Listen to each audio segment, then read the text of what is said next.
নমস্কার বন্ধুরা, আবারও আমার চ্যানেলের একটি মিনি ব্লগে আপনাদের স্বাগত জানাই। প্লিজ চ্যানেলটিকে সাবস্ক্রাইব করে আমার পাশে থাকবেন। প্রতিদিনই আমার সকালটা শুরু হয় এই চারাগুলোতে জল দিয়ে। জানেন তো, শীতের সময় চারাগুলো আমি বাজার থেকে কিনে এনেছিলাম। শীতে প্রচণ্ড ফুল যদিও হয়েছিল, তবে গরমে এখন আর কিছুতেই বাড়তে চাইছে না।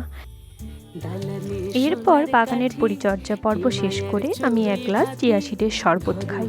জানেন তো, চিয়া সিডে high fibre, omega 3 fatty acid এবং অ্যান্টিঅক্সিডেন্ট কন্টেন্ট থাকার কারণে এটি ডাইজেশন, হার্ট হেলথ এবং ওয়েট লসে খুব সাহায্য করে। এরপরে কিছুক্ষণ সময় আমি আমার পড়াশোনার জন্য বরাদ্দ করি। আর এরই মাঝে মা আমার জন্য নিয়ে আসে সকালের ব্রেকফাস্ট। জানেন তো, চা ছাড়া আমার সকালের মুডটা কিছুতেই ঠিক হতে চায় না। আর চায়ের সাথে মুড়ি মাখার কম্বিনেশনটা আমার জাস্ট দুর্দান্ত লাগে। এরপরে কিছুক্ষণ পড়াশুনো করে রান্নাঘরে গিয়ে দেখি মা রান্না চাপিয়ে দিয়েছে।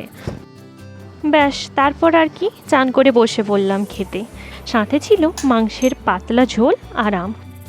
খেয়ে সেরে দিলাম এক লম্বা ভাত ঘুম।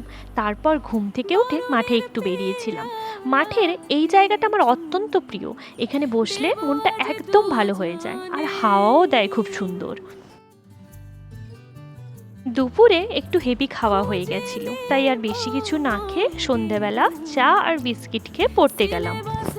প্রচণ্ড গরমের কারণে দুপুরে কিছু খেতেই ইচ্ছে করছিল না, তাই পেঁয়াজ, কাঁচা লঙ্কা আর দুপুরের বেঁচে থাকা মাংস দিয়ে একটু পান্তা ভাত খেলাম। এরপরে নিজের কিছু পার্সোনাল কাজ শেষ করে আমি ঘুমোতে গেলাম। শুভরাত্রি, সবাই ভালো থাকবেন, সুস্থ থাকবেন এবং ভিডিওটিতে অবশ্যই লাইক করবেন। রাধে রাধে।